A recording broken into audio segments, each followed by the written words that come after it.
the defensive part, is that sustainable for a while? Do you feel like this team has turned the corner in that category? This is what we preach around here every day.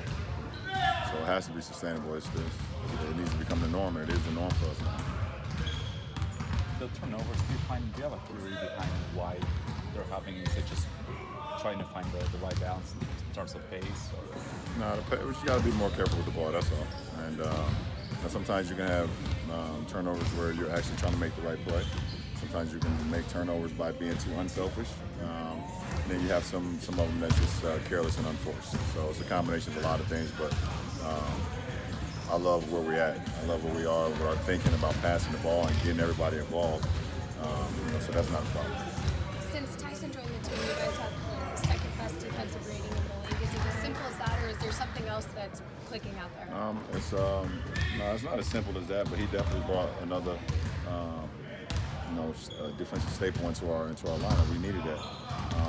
You guys knew earlier in the year, we all talked about it, that when JaVale went off the court, our defensive numbers slipped. So, now JaVale's going off the court and Tyson's backing him up, there's no defensive slippage. So our rating stays up. You're obviously a known quantity in the postseason. Rondo's a known quantity. Is it reasonable to say that sort of the top end of what this team can be is sort of defined by how much the young guys grow between now and then, and what they look like? Well, I'm not one to think far that ahead, because you still got to play these games. You can't guarantee yourself a playoff berth. You got to win ball games. But if we win ball games to get to that point, then it is about how much our young guys can grow.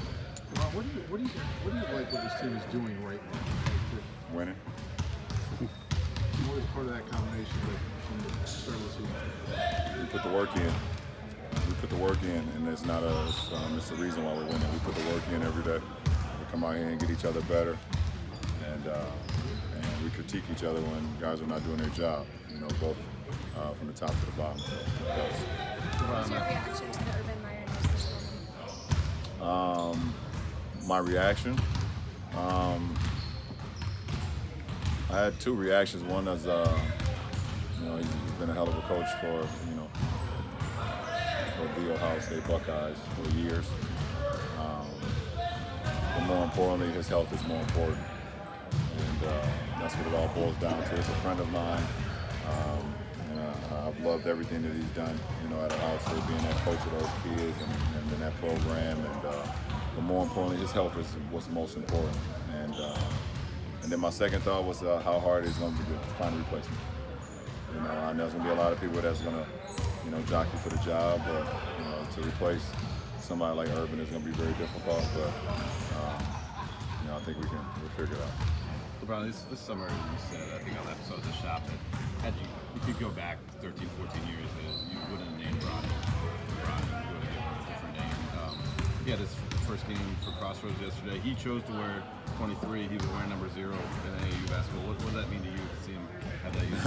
I don't know how long it's gonna last, but it definitely made me feel proud. My kid has his own personality, has his own DNA. We share the same name, but he has his own path. But it was cool when he came downstairs the other day and showed me that he was wearing 23, and then my youngest son came to me and told me he was wearing 6. So it's like it's a really good feeling. So his first game was yesterday, and a hell of a game, and both of them play today. So I'm gonna catch both of their games. But it's a proud family going on in our household. I'm a proud dad. What did that game mean to kind of the whole process of your family moving out here? Yeah, it was kind of nervous for all of us because it's the beginning, it's the start.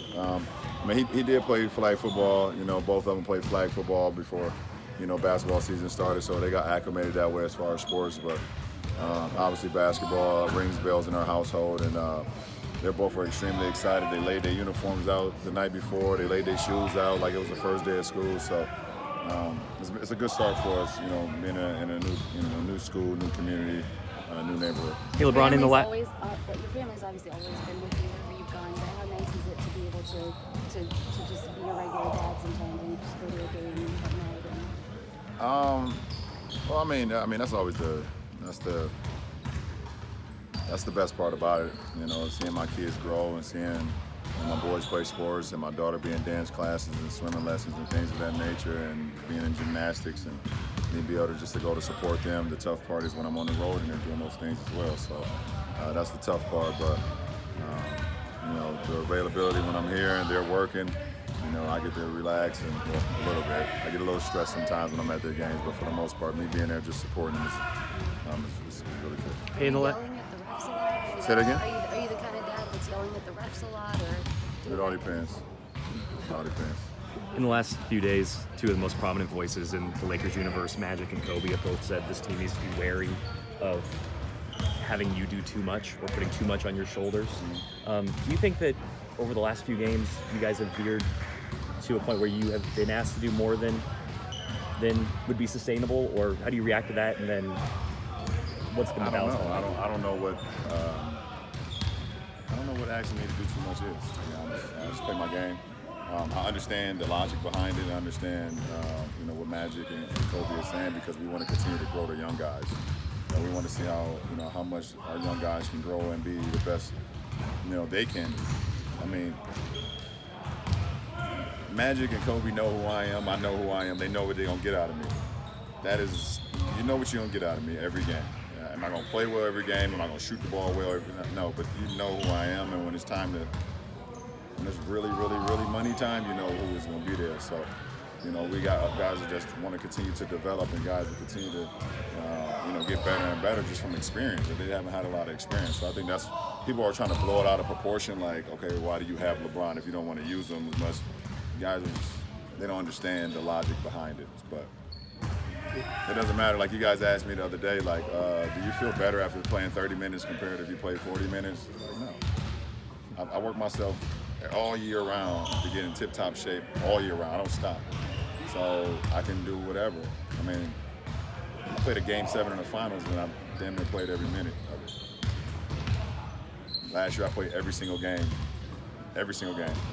So, you know, you can kind of slice it how you want it, but I understand what Magic and Kobe saying, and we have to continue to develop these guys, because if we don't, then long term, what does that do for our franchise?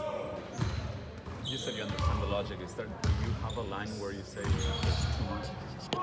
Too much. Like, I want to play 48 minutes a game. Seriously. But I'm not. It's not going to happen. No. It's not smart. You know, it's not smart on anybody's behalf. But that's just the competitive side. If you ask any competitive guy that's been in my case, did they like coming out? It's not going to be one that's going to say yes. But at the end of the day, we gotta, you know, you gotta do what's best for the team, and you gotta be able to protect yourself as well. So, you know, I love everything that's going on with our ball club and with this franchise since I got here. that's what you said about the logic behind those comments. That's what you meant. I think that's what I meant. No, I'm not. Yeah, that's what I meant. If I said it, I meant it.